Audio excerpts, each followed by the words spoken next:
I got a George Bush knife. I thought that'd be go quite well with your podcast. So cool. Where did you get it?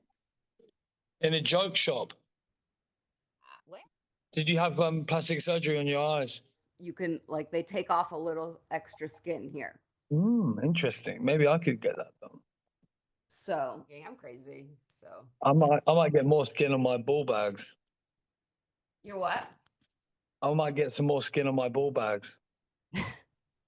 Have you ever heard of this thing where men have these giant ball sacks? It's like a kink. Like this guy I know, he just came out as gay, and like he's got this girlfriend who's a trans girl, and like he wants to have loads of collagen put into his body. Put loads of collagen into his balls. Oh yeah, I've heard this. It sounds expensive. Expensive, and like I really don't understand. I really can't understand the appeal of like having a giant ball sack. Yeah, I don't know what it's like to have one at all, so I really can't. I can't understand. But I mean, like, you know, one ball, two balls, fine, but like one huge ball. Is it like some kind of texture thing, or is it just like a size king thing, or what? It must be. I think it's a size king thing, but who gives a fuck about the size of their balls? Do you know what I mean? I don't know. Like, I don't know what went wrong in his childhood, but something. Yeah. No doubt. That's interesting, I guess. Maybe. Is it interesting? I'm glad I know that. You didn't sound like convinced. No, I'm glad I know. So Holly, let's kick off this. Oh yeah, let's do it. So, first of all, I'm jealous and I really wish I was in Paris, but whatever. How long are you there? It's better than Miami, let's face it. Oh, shut up. I mean, I don't know. But the Miami Biennale, that looks like real bad taste. And there are people that come from all over the world just for free, just to play noise in Miami. I'll tell you what, man, I bet there's a few giant ball sacks in that crowd. I think that would actually fit in there. That would work. Yeah. Yeah. That might work. Yeah.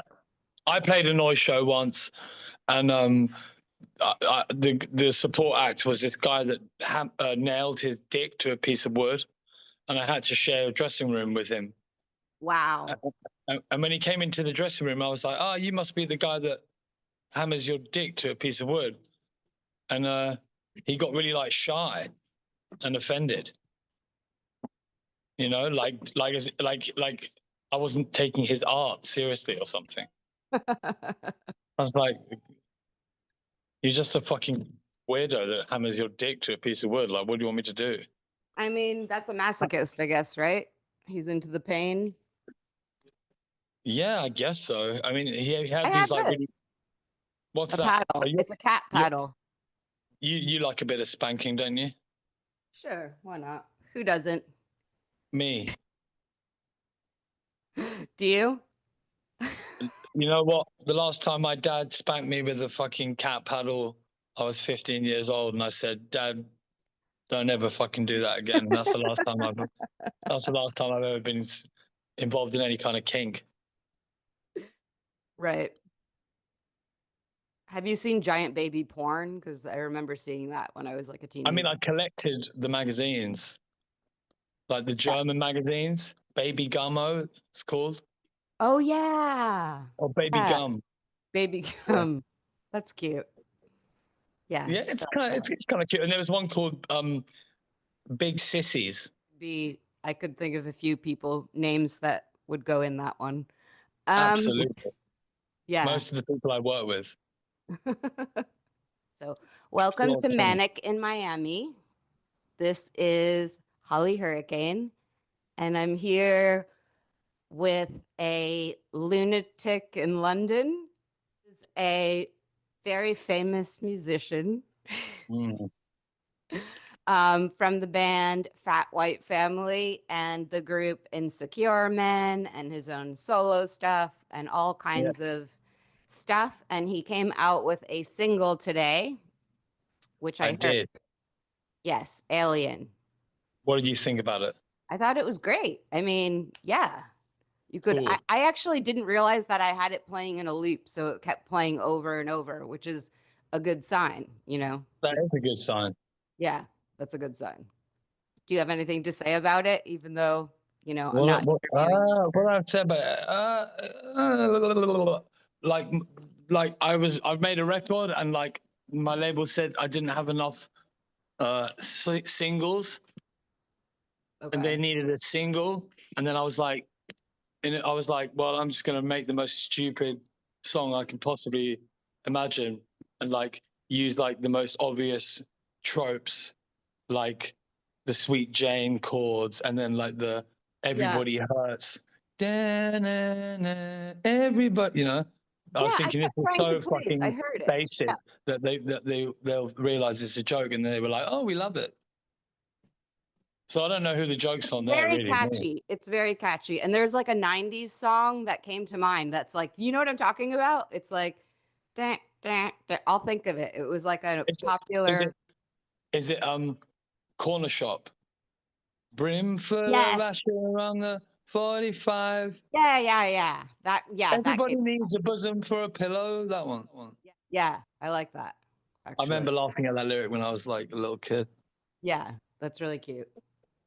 Yeah. Nice. It's very melodic and happy. It's happy. You seem good. You seem happy. Yeah, you know, I've definitely felt worse. Yeah, Yeah. that's Yeah. awesome. That's great. Yeah. It's I I stopped taking meth every day, and that's kind of improved my mood somewhat. Well, Really, yeah. when we met, I think I was absolutely blazed on meth. Oh, okay. But you know, I'm quite good at holding it down. It's like having a panic attack. Like I could be having a panic attack right now, and you wouldn't really know. Yeah. You know that thing where you get really good at like keeping the Yes. screaming terror within. Absolutely. That's actually a great topic to start on. So I woke up at 3 in the morning and I don't know why. I never went back to sleep. But for just a short period of time, like I genuinely wanted to die. Oh yeah, And then yeah. it passed. I get that a lot in the mornings. You know, What is that? Yeah. I guess it's the truth. Yeah. That's what I'm thinking too. Yeah. It's like everything peeling back all of the layers. Like this is the Like unvarnished truth. yeah, Maybe I because I get do. that. I wake up in the morning and I'm like, I like sometimes I just say it out loud. I'm like, die, die, like death, death, Yeah. death. I don't know what it is. I'm sat right in front of me right now. You can't see him, but is my very good friend of mine who's also a fellow sufferer. Do you get morning suicidal thoughts, Ben? Yes, you do. Strong in the morning. Strong in the morning. Yeah. Yeah, it's stronger in the morning. And like, yeah, I had only slept a few hours. So I think that made it worse too, Well, maybe. Weird. you're a fan of Sheeran, right? Sheeran, E.M. Sheeran. Or I recommended you that book, A Short History of Yes. Decay. Yeah. And he writes a lot about insomnia, you know, and like how like that particular time of the day when you can't really sleep very well, it's like you're living this one long perpetual day. Your entire life is just this one long, agonizingly boring moment. Yeah. I mean, yeah, it can be monotony, but for me, it's often just tied to like a specific feeling about like a situation in my life or something too. Right. Is And then it about a man? It's not about a man, is it? it's not about a man. Oh God, Good. let's not go there. Good. Let's Um, not. but you Or know, let. just like feeling like a lack, you know what I mean? Like I'm like, Yeah, sure. Well, especially if I assume you're alone in your bed. yes. Well, I don't like people touching me in bed though. I'm like, get I would away. rather fuck a cat than my ex-wife, I have to say. No, like come on. I need my space. So I like people to kind of get away from me Oh yeah, I in don't like bed. like in bed, like when people like lay their warm hand upon your back and shit. Ugh, I'm like, no, I don't want. I don't like that. That can really bring me to violence. I have to say, like, I don't like the warm fuzzy stuff at all. Like, I'm like, get yeah, away from me. yeah, exactly. It disgusts me a little bit. So it's not that. It's not like I wish someone were here. It's just like thoughts about things going on, in my life, and Yeah. No, and I hear you. I hear you, Holly. yeah. Yeah. And it connects back to these, core wounds or whatever, these things from early on, I'm sure, and ongoing stuff. And then, Yeah, like, I'm not so sure about this kind of core, core wounds. I don't like. I think like I've had therapy. I was in therapy my whole life. I never had a revelatory moment where anything was revealed to me. I feel like the wound was like goes back like thousands of years. yeah, I think so too. Yeah. When I see pictures of all my like relatives from like Victorian times, they all look fucked in the eyes, like the same as me. They're all like, you know, it's in the gene. Yeah. Yeah, core wounds. I like saying that. The core wounds. I know. I think it's funny. The core wound. Yeah, I'm getting sick of all those terms. But yeah, I guess. All of those terms. I've always been sick of those terms. Like when I was a kid and I was sent to a mental institution to be examined and analyzed, and they said that I had something called conduct disorder. Yeah. Like, there was not a moment in my life that I believed that I had something called conduct disorder until someone wrote a book about it, about my band. And then that was the first time I had like thought about it in that way. There you go, you're holding This it in book. your hand. Yeah. If it was me, I would have called it Stop Apologizing. Yeah. 10,000 apologies. The Yeah, miracle of failure. yeah, shit title, shit book. No, It's I'm not a joking. shit book. It's good. I think Did you enjoy it? yeah. Yeah. I just, Except for the part about the cat, but that's the only thing I told you. what about the cat? Um, Towards the end, when someone accuses you of threatening to kill Pete's cat. Oh yeah, he did love that cat, so it was fair game. And you said it was a joke, and they're like, "No, it wasn't a joke." But it was a It joke. wasn't a joke. It wasn't a joke. You were mad, That's but not a funny joke. Like, I'm gonna kill your cat. It's not a good joke.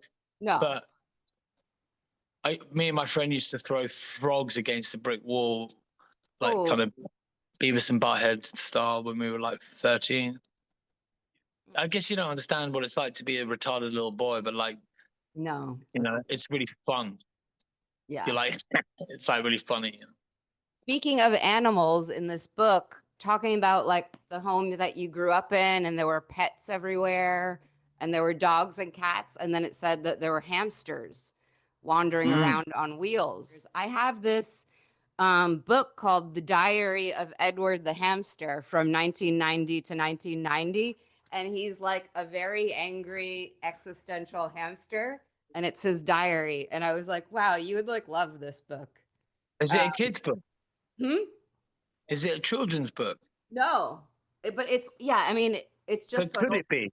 yeah. I mean, it's not really for kids, but Those like are the best kids' books. Maybe the I'll get it tag. for my daughter.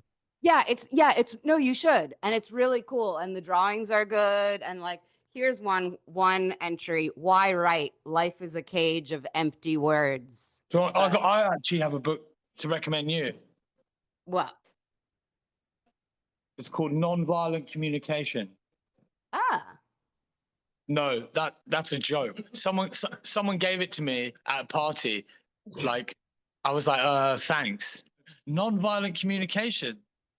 I like yeah, that's violent communication. Thank you very much. It's like some book for fucking retards. Let me read you a little bit here. Exercise 4, expressing requests. I want you to understand me. 2, I'd like you to tell me one thing that I did that you appreciate. That sounds needy as fuck. Yeah. I'm not reading any more of that book. In fact, I'm going to burn it. And I don't really believe in burning books, but that one can go on the pyre. But I also have this book, The Anatomy of an Epidemic by Robert Whitaker. Have you ever heard of it? I haven't. Is it about science? It's a book from 2010, and it's basically like the Bible of kind of like the anti-psychopharmacology, kind of the backlash against the DSM and against modern psychiatry. Oh, cool. All right. And it's and it's credible. It's like this guy is I like R.D. Lang. We spoke about him before. Yeah. I mean, obviously he was a bit of an idiot in the end, and his poetry is terrible. But like, I like the vibe. Yeah, no, this guy, like, this was recommended to me by a psychiatrist and a clinical psychologist, but they're like, it's like their dirty secret. They're like, don't tell anyone, but I love this. Like, don't tell anyone, but our work is bullshit. Like, yeah. Yeah. Great. Brilliant. The psychiatrist who told me he loves it runs all the psychedelics trials here. So. Oh yeah, okay. He's a quack. Yeah. And the I like a good quack. You know, it is true that some people really feel so much better about themselves if they have a diagnosis from the DSM, because but those people are fools. No. Can I tell you a little story? Like I've got a terrible fear of flying, right? And when I was in a band, we were quite successful in Japan, and my label wanted me to go on tour in Japan, and I didn't want to get on the flight, so they sent me on this course for fear of flying at Heathrow Airport, which was me and like 40 middle-aged suburban housewives, and basically they give you seminars on like how planes work, and then at the end of the day they take you on a flight around the UK. Halfway at the beginning of the flight, people were screaming, crying, and then halfway through the flight, they gave everyone these certificates that said, I overcame my fear of flying at the Heathrow course, blah, blah, blah. And these women were like overjoyed that it worked. You know, their little gold star on the car. Yeah. You know, yeah, but it worked for you too, right? You can fly. No. Of course it didn't work for me. Because you toured in the US. I saw you in New York. Yeah, no, but I just endure the fear. But you know, okay. Yeah, that's what I mean. You know, like the diagnosis. People that are like happy to have a diagnosis. You know, it's like, what is it? What is it? It doesn't mean anything. It means something to them because it relieves them from like this self-loathing. Like, it's just me fundamentally as a person who sucks. Instead, they're like, that's the truth, though. You know, like, you know, I'm sure I don't really know what's wrong with me, but there's definitely something wrong with me, and a lot of it is because I can be a really awful dickhead, horrible person, not because I have a diagnosis, you know, that excuses my behavior. Like, you know, you can, and I'm being a bit like, you know, I'm being a bit over the top, you know, whatever. If it works, if it works for them, good for them. You're so understated. I mean, yeah, that's what everyone says. Yeah, I think there's something about intensity and being kind of hyperbolic or taking things a little too far, or, you know, the humor's a little too dark. Now you're making people uncomfortable. You're a little too excited. You know, you're too upset. But I mean, I also feel like those are kind of gifts to me anyway, you know? Yeah. Like I'm grateful for that, even if it is a nightmare for those people around me. Yeah, I mean, I like feeling because I get to experience life more intensely.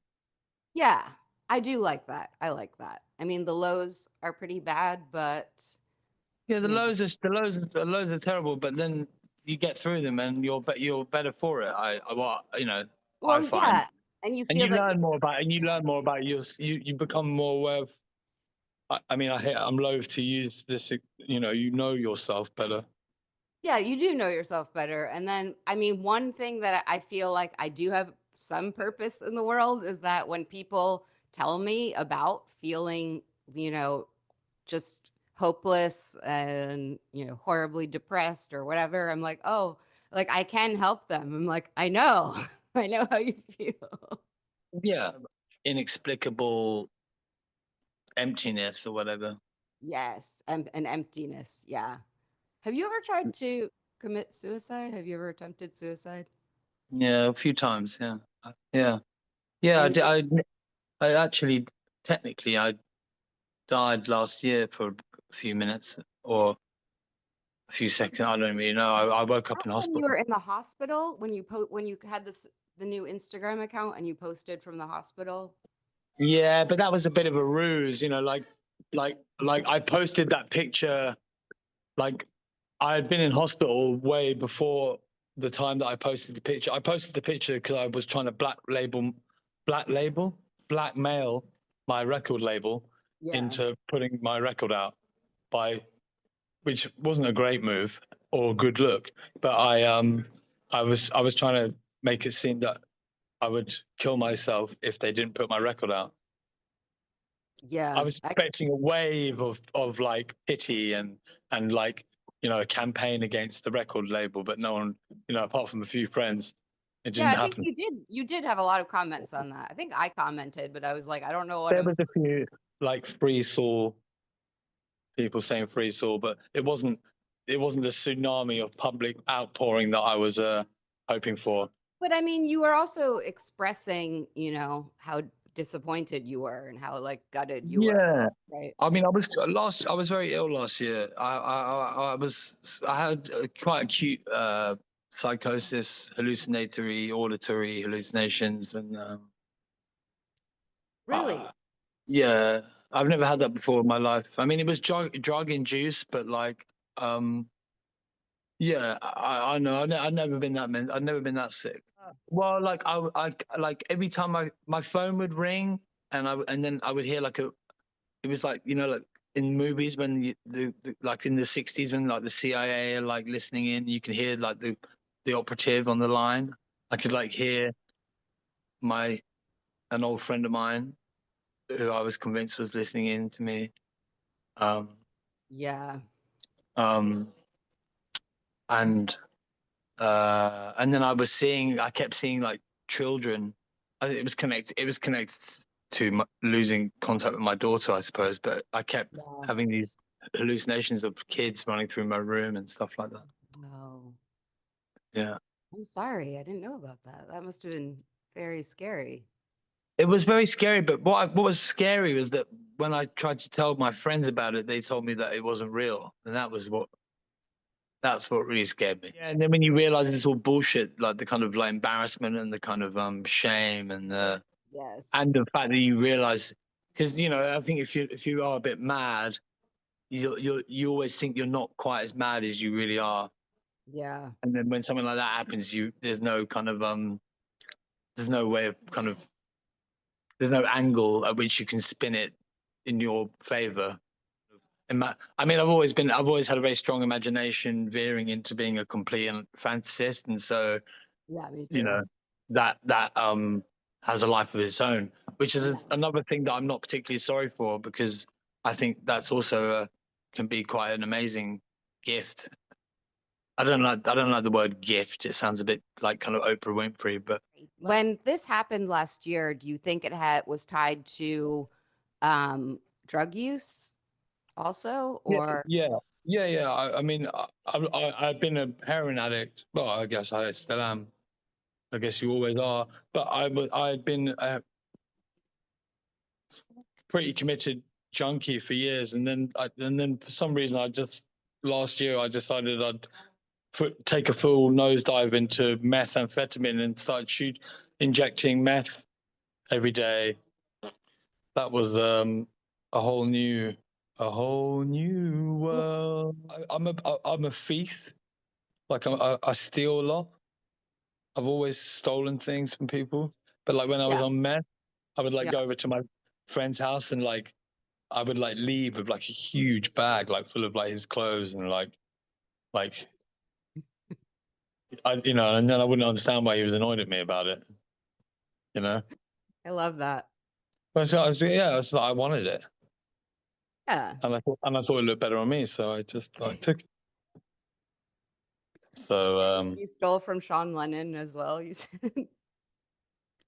yeah, hard not to. I mean, Sean's used to be a very good friend of mine, and I mean, that guy's got a lot of stuff. Yeah. So like, like I would just like be walking around in his clothes, and he wouldn't even realize it, you know. Yeah, I know. And then sometimes I put my hand in the pocket, and there'd be like $2,000 in cash in the jacket or something. You know? Although he paid for me to go to rehab, which was very nice of him. Yeah, he had an ayahuasca trip, and apparently, like in his trip, the spirit told him that he had to like pay for me to go and take ibogaine. Did that help you? I mean, having been through that whole process, I'm incredibly skeptical about its use for that. I mean, like it helps with withdrawals in the same way that like if someone was like electrocuting you while you were withdrawing, you'd probably be more focused on the fact that you were being electrocuted than withdrawing. That's all it did really, was it replaced one shitty feeling with a much worse one. Oh, was it scary? I've heard that it can be kind of scary. It wasn't scary for me. It was very banal, actually. Like people have really visceral like hallucinations. I just had this like green square in front of my vision. I felt like someone was shaking my brain for about 3 days. Yeah, it also lasts a long time. Yeah, it lasted for about 2 weeks actually in the end. Oh wow! So that sucked. Wow.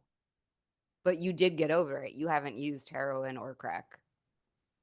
Oh no, I got back on crack and heroin pretty quickly after that one. But okay. that was years ago. That was years ago. But you're not on. I don't believe in those kind of cures. You know, they don't exist. It's not real. You know, it's too easy.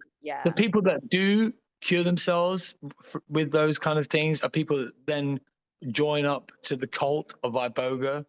You know, and then they work in the rehab, and then they, you know, they like their entire life. That's what they do. Yeah. You know, it's like NA, same thing. It's like, you know, it's like joining a church, and then it works. But the guy that I met was one of those people. Exactly. Right. That's what he was doing. Yeah. And I was like, okay, well, that's really nice. I guess that's better. But it also seems like you're doing massive amounts of drugs every day.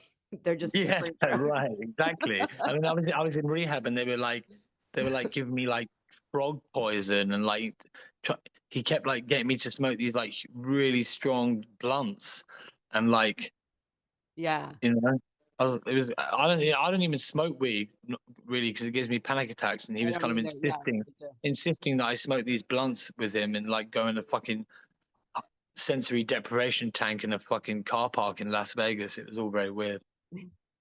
It sounds very fear and loathing. What about right ketamine? Now? I'll do a little bump of ketamine, but I haven't got much of a tolerance to ketamine, and I do like ketamine though. But it also, I really like it. Yeah, you're a fan. Mm-hmm. Yeah, it's in the right circumstances. I love it. You know, it's not something I don't understand taking it to go out and. No, I don't get people that go out and take it. No, not at all. I'm like kind of one of those people like I like to do acid in nature, like you know, cheese standard kind of. I don't know, what am I, drug conservative with a small c. Yeah, I mean it's just better that way. Yeah. Anyway, okay, so getting back to mental health.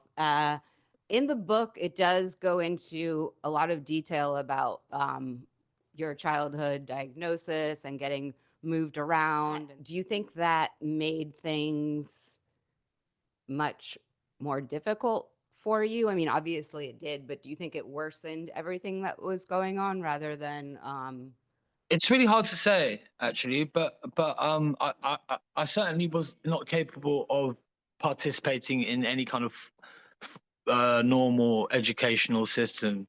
So but like I wasn't like I ended up going to a school which is basically like a mental institution, and on my first day there, I saw a kid throw a chair through a window, and no one even he wasn't even reprimanded or told off in any way, and so I just thought, oh, okay, I'm going to start throwing chairs through windows.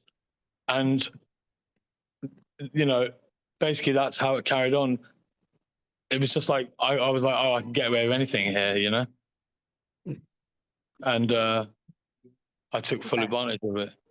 So I don't know if that was helpful, really. Well, yeah. From a behavioral kind of point of view. Because musicians are in this environment where they also don't really have to correct their behavior sometimes. Let R. Kelly go. It's not really a joke. Like, yeah, I mean, R. Kelly wrote a fucking opera, man. Why are there so many crazy people who go into music and are in bands and stuff? Because, well, yeah, it is a good question. I don't know, man. I mean, firstly, there's no answer. But I mean, there's no answer. So should we move on? No, I just wanted to. Do you have any thoughts on it? No. But like, I think it's about a kind of like, it's about stupid. To me, it's a lot of it's about kind of like this kind of like guerrilla ape-like stupidity when you're a young man with your friends making music. You know, it's almost like you're in a room and you're all going, ooh, ah, you know, it's like really quite primal, and that's a magnet for the psychic shipwrecks of the world, for sure. You know, it's also very easy. If you're lazy, it's quite good. It's quite easy. Oh my gosh, another musician told me that. Yeah, but it's like only you guys who like made it think it's easy, but no one else thinks it's easy. That's so interesting. Right. I suppose, but I mean, like, I've just been surrounded by lunatics my whole life. You know, I came out of one, and if you have a parent who, you know, is dysregulated and all over the place, that's kind of what you mimic, or, you know, that's your model. So like that happened with me too. Yeah. But again, that's not something I'm sorry for particularly, despite the difficulties it's caused me. I know. Yeah, I kind of feel the same way. I really do. You know, I feel like what we need is less like pity for the mentally ill. Yeah. I agree. And also, like, stop saying the healing journey. Like, you're never gonna fucking heal. Like, stop saying journey, like, altogether. Journey altogether. It's like you're not going to heal all these whatever. Yeah. Like, I know it's a mangled maze of shit. Let's face it. There's no. It's, you know, it's like, it's how long is a piece of string? We don't know. It's all just a mess. We're fucked, Holly. I know. But at least we're beautiful. I mean, so like we can still be entertaining people, smart people, good people, you know. Hey, we could be the most entertaining. Yeah, exactly.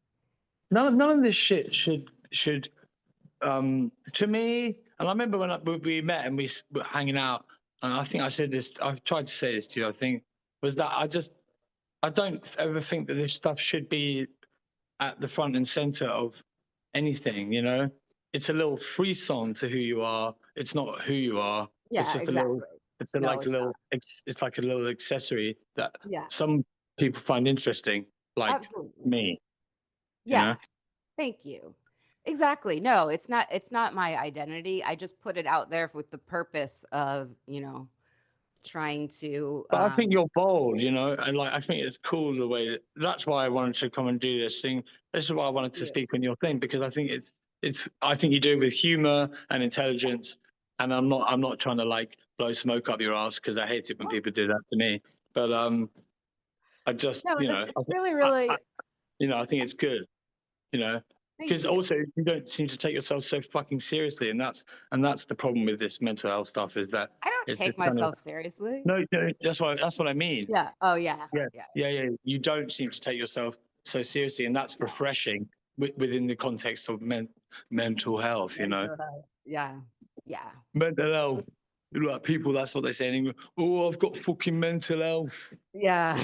I'm I've got gone mental health, mental. like you know, like it's a fucking pair of shoes or something. Yeah, I mean, I just think it's kind of cowardly for people to still completely hide all of this stuff if they have had all of these problems. It's like, I just really don't like cowards. I can't stand cowards. I mean, I'm in a band called The Coward, I know. That's what made me think of it. but I don't think I am a coward. No, you're not. But I mean, wink, wink. cowards can still be nice guys, but they're kind of annoying. I don't know. I mean, like a true coward is probably one of the most odious things that there is. Like the singer in my old band. Kidding.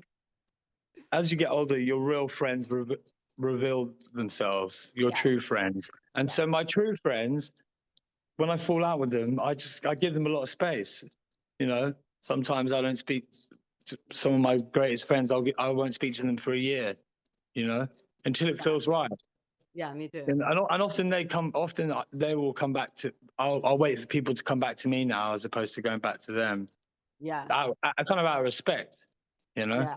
You know, but because I understand, like, you know, even if I'm even if I'm feeling good, but I'm still being manic, I'm taking up a lot of space in the room, you know, and it Yeah. makes, especially other men, can make them feel a bit uncomfortable. Like if I meet someone that I think is just a complete square and a bore, I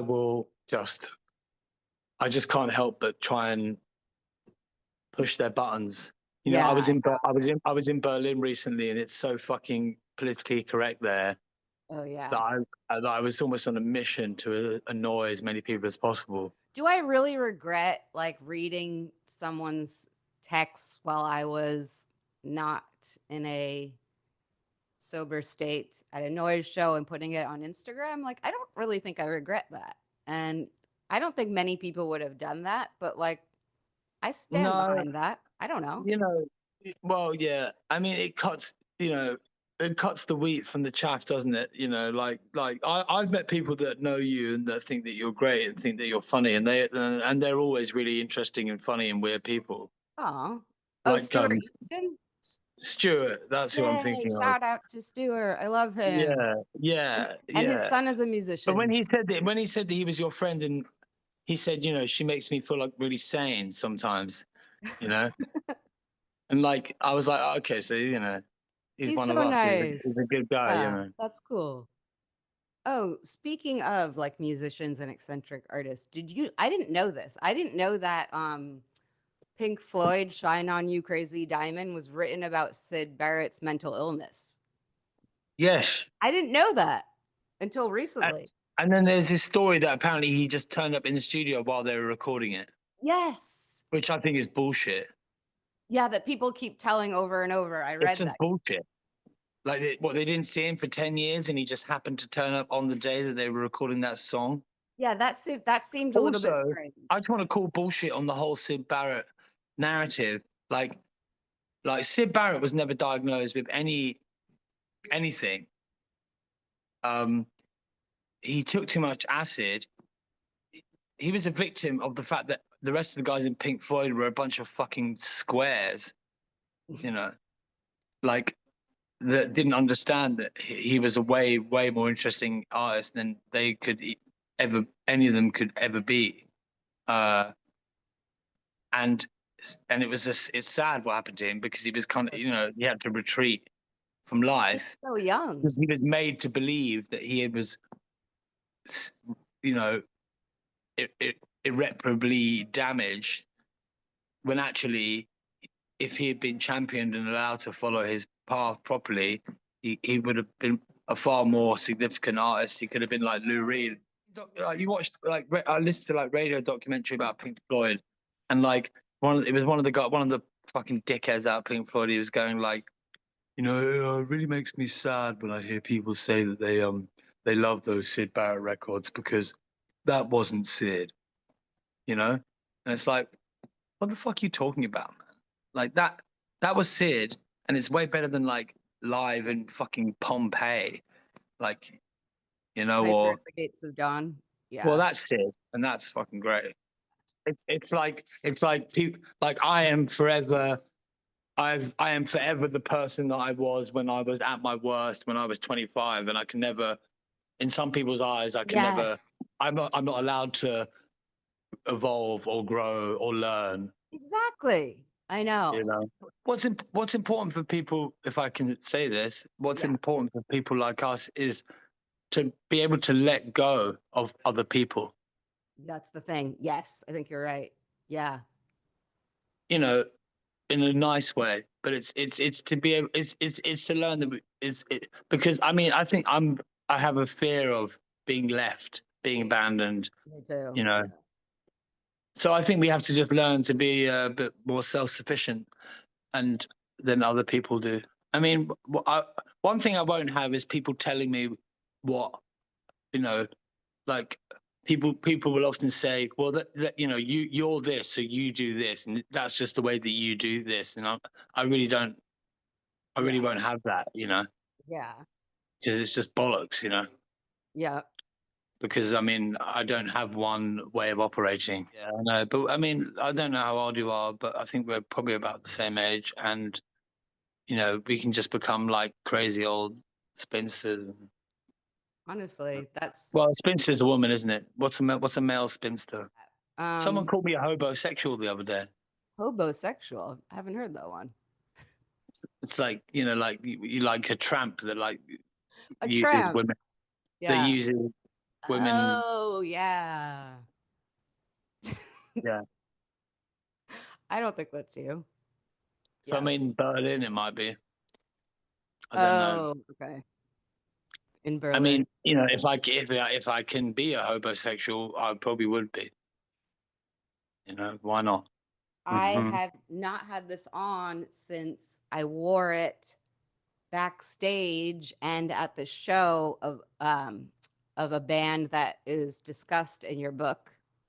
And I'm Go on, tell me who. The Black Lips. Oh, yeah, right. Okay. I probably have a bipolar or something. Probably, yeah. Oh, I mean, I was actually diagnosed with chronic depression. Yeah. And like, if they were going to give me some Valium or something, I might go for it. But no, they don't like to give those things out these days. No, they don't.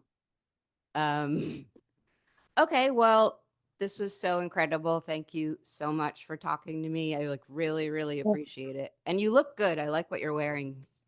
Thank you very much. And you look good too. I like what you've done to your eyes. Oh, thanks. Thank you. Ooh, all right. Well, so anyway, we'll speak again. I'll see you at the driller show, right? Yeah, sure. Okay. I'm gonna break his legs. Bye. Good night. Thank you. Bon nuit. It drags on and on. It drags on and on. If my mind was clean, I'll be fine. All the line, I'm borderline. I won't count on your blessings, so don't count on me and my baby gonna touch that leather. Me and my baby gonna touch that leather. Me and my baby gonna touch that leather. Me and my baby.